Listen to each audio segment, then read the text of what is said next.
बिस्मिल्लाहिर्रहमानिर्रहीम। अस्सलामु अलैकुम। मैं मुदस्सिर शाही एडवोकेट और आप देख रहे हैं लीगल इश्यूज़। आज का लीगल इशू ये है कि हमने पीपीसी का एक सीरीज़ शुरू की हुई है। तमाम सेक्शंस को हमने इंशाल्लाह पढ़ना है। चैप्टर 2 और जनरल एक्सप्लेनेशन, इसके अंदर आज हम पढ़ेंगे सेक्शन 24 और 25। सेक्शन 24 पीपीसी का ये कहता है डिसऑनेस्टली। पीपीसी के अंदर अगर कहीं भी वर्ड डिसऑनेस्टली आ गया, जिस तरह आपने देखा कि 489F के अंदर आपने देखा होगा whoever dishonestly issues a check। Dishonestly जहाँ जहाँ पे भी पीपीसी के अंदर आएगा उसका मतलब क्या लिया जाएगा। नॉर्मली डिसऑनेस्टी का मतलब होता है कि कोई बंदा डेविएट करे ऑनेस्टी से, बड़ा ईमानदार है तो अच्छे अच्छे काम करता है, तो उससे डेविएट करे, उससे परे हटे, उसका उल्ट करे, तो हम कहते हैं ये बंदा डिसऑनेस्ट है। लेकिन यहाँ ऐसा नहीं। पीपीसी के अंदर डिसऑनेस्टली इसको एक टेक्निकल मीनिंग्स दिए गए हैं। वो टेक्निकलिटी है क्या कि किस चीज़ को स्पेसिफिक एक डिफाइन नहीं कर दिया गया, एक टेक्निकल तरीके से बताया गया कि अगर ये इंग्रेडिएंट्स होंगे तो कहा जाएगा कि ये एक्ट जो इस बंदे ने किया ये इसने डिसऑनेस्टली किया है।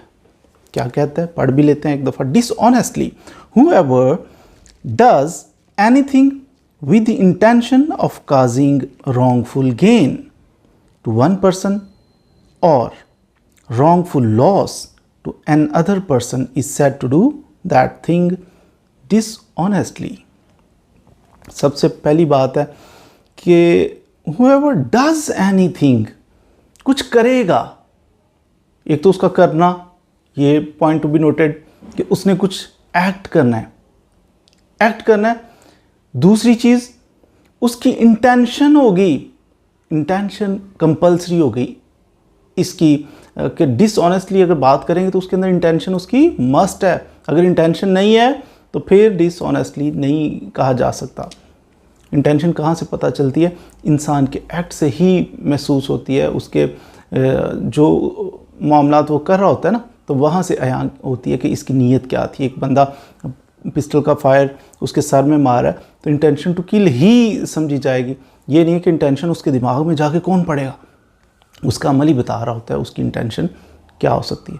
हाँ, अगर कोई उसके पैर पे गोली मार रहा है तो उसकी इंटेंशन टू किल नहीं होगी, ठीक है। तो इंटेंशन का इस तरह पता चल जाता है। नंबर 1 डिसऑनेस्टली, इसकी जनरल एक्सप्लेनेशंस पढ़ रहे हैं। एक्सप्लेनेशंस के अंदर सेक्शन पढ़ रहे हैं 24। डिसऑनेस्टली का मतलब है कि एक्ट करेगा कोई बंदा, कोई ऐसा काम करेगा जिसके अंदर उसकी इंटेंशन होगी।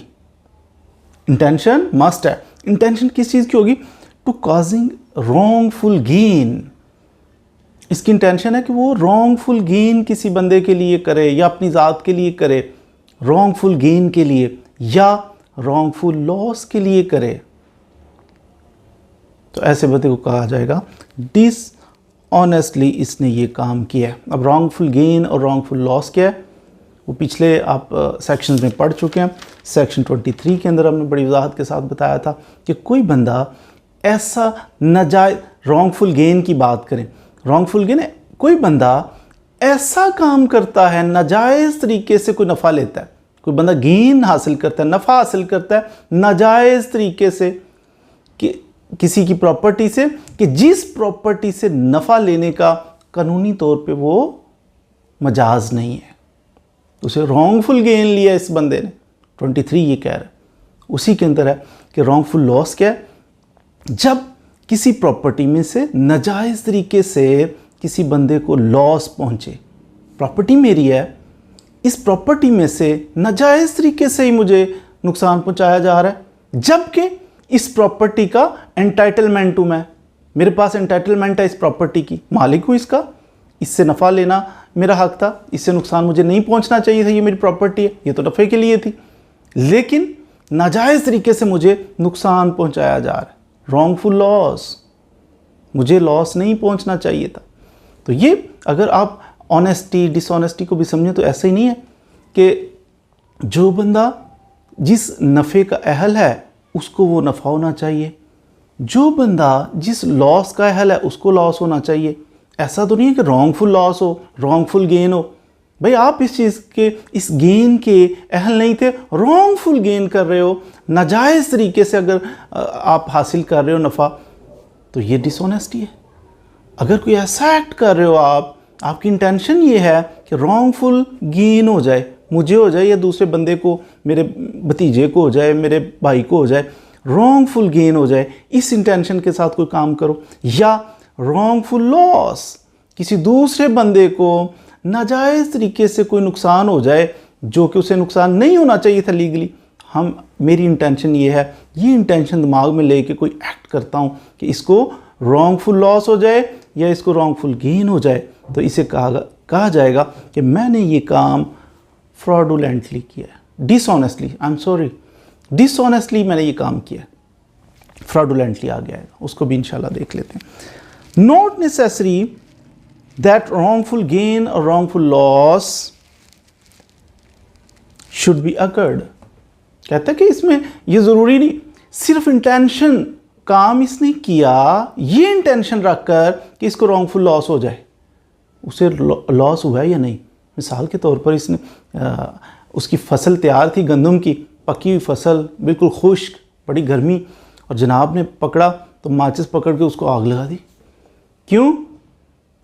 With intention. क्या इंटेंशन हो सकती है इसकी? पकी हुई फसल को आग लगाने की क्या इंटेंशन हो सकती है?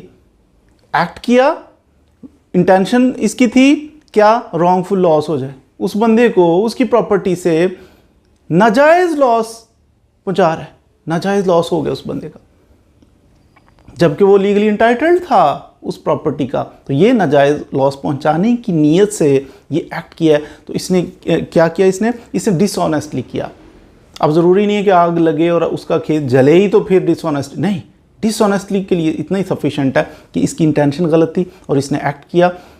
इंटेंशन क्या थी? रॉन्गफुल लॉस हो जाए या रॉन्गफुल गेन हो जाए, तो इसको कहा जाएगा डिसऑनेस्ट। ज़रूरी नहीं है कि इसके बाद, ये अमल करने के बाद उसको नुकसान हो या उसको नफ़ा हो, ज़रूरी नहीं है। आगे फ्रॉडुलेंटली 25 पीपीसी का सेक्शन 25 कहता है fraudulently a person is said to do a thing fraudulently if he does that thing with intent to defraud but not otherwise. कहा जाएगा इस बंदे ने ये एक्ट, फिर कोई एक्ट ही करना है, इसने एक्ट करना है, तो कहा जाएगा इसका एक्ट ये फ्रॉडुलेंटली कर रहा है अगर उसकी इंटेंशन विद इंटेंट टू, उसकी इंटेंशन क्या है? To defraud. अगर कोई फ्रॉड करने के लिए अमल कर रहा है तो कहा जाएगा कि ये फ्रॉड। अब क्या फ्रॉड का मतलब ये है? डिसीव कर रहा है किसी बंदे को। डिसीव किस तरह किया जाता है? जैसे किसी बंदे को पागल नहीं बनाया जाता, वो डिसीव कर, मसलन उसको ये रियलाइज़ करवाया जा रहा है कि उसको यकीन दिलाया जा रहा है कि ये देखो, जो उसको यकीन दिलाया जा रहा है कि ये ऐसा है उसके बरक्स, ये सच है, सच ये है सच, हालांकि ये झूठ है। तो ये क्या कर रहा है? अगले बंदे को डिसीव कर रहा है, उसको धोखा दे रहा है, डिफ्रॉड कर रहा है। तो यहाँ वो पिछले में क्या था? वो लॉस और गेन था। यहाँ ऐसा नहीं है, यहाँ इसकी इंटेंशन सिर्फ क्या है? डिफ्रॉड करना, कि ये उस बंदे को डिफ्रॉड कर रहा है, उसको पागल बना रहा है। बंदे को कहते हैं ना, बंदा चार दिया तो वो चरा रहा है बंदे को, उसको बेवकूफ़ बना रहा है, उसके सामने उसको धोखा, उसमें धोखा नहीं दे रहा। डिसऑनेस्टली में वाजे वाजे था, जो भी था, जो भी कर रहा है सामने कर रहा है। कोई ये नहीं आग लगा रहा है और शो ये कर रहा है कि नहीं आग नहीं मैं लगा रहा, मैं फूल फेंक रहा हूँ, ऐसा तो नहीं है। जो कर रहा था वही शो हो रहा था। तो यहाँ पर ज़्यादा इंटेलिजेंट है ये फ्रॉडुलेंटली वाला, ज़्यादा इंटेलिजेंट है, ये बड़ा मकर वाला आदमी है, फरेब वाला आदमी है कि ये क्या कर रहा है कि ये शो कुछ कर रहा है और फैक्ट्स कुछ हैं, अगले बंदे को पागल बना के तो ये सिलसिला चला रहा है। इसको कहते हैं fraudulently. A person is said to do a thing fraudulently if he does that thing to defraud. अगर अगले बंदे को डिफ्रॉड करने के लिए, उसको डिसीव करने के लिए एक्ट कर रहा है तो समझा जाएगा कि ये बंदा फ्रॉडुलेंटली एक्ट कर रहा है। A person is deceived when he is induced to believe as true that which is untrue.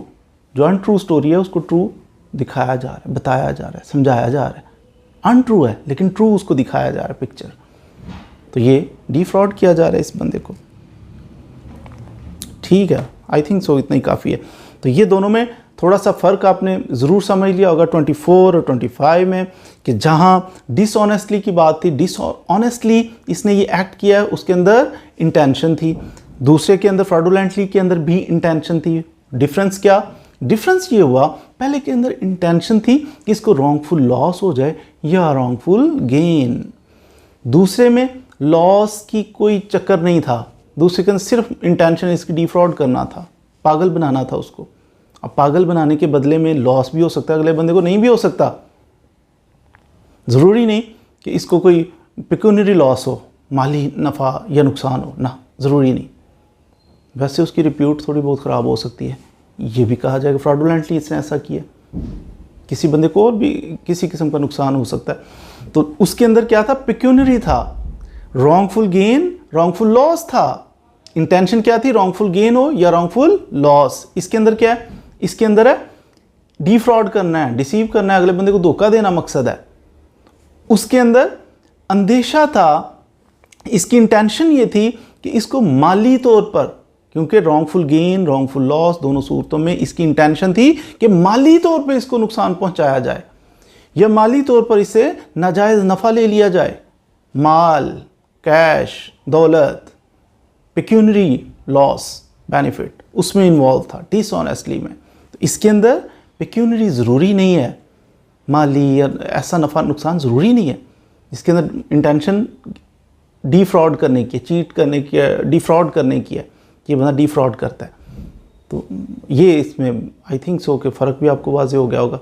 Intention दोनों में है, लेकिन उसके अंदर इंटेंशन क्या थी कि रॉन्गफुल लॉस, रॉन्गफुल गेन की। इसके अंदर ऐसा नहीं, इसके अंदर डिफ्रॉड की थी। उसके अंदर पिक्यूनरी लॉस या बेनिफिट हो सकता है, इसके अंदर पिक्यूनरी लॉस बेनिफिट ज़रूरी नहीं है। तो आज के लिए इतना ही। 24 और 25 सेक्शन हमने समझ लिया होगा। मज़ीद वीडियोज़ के लिए हमारे साथ रहिए। Thank you very much.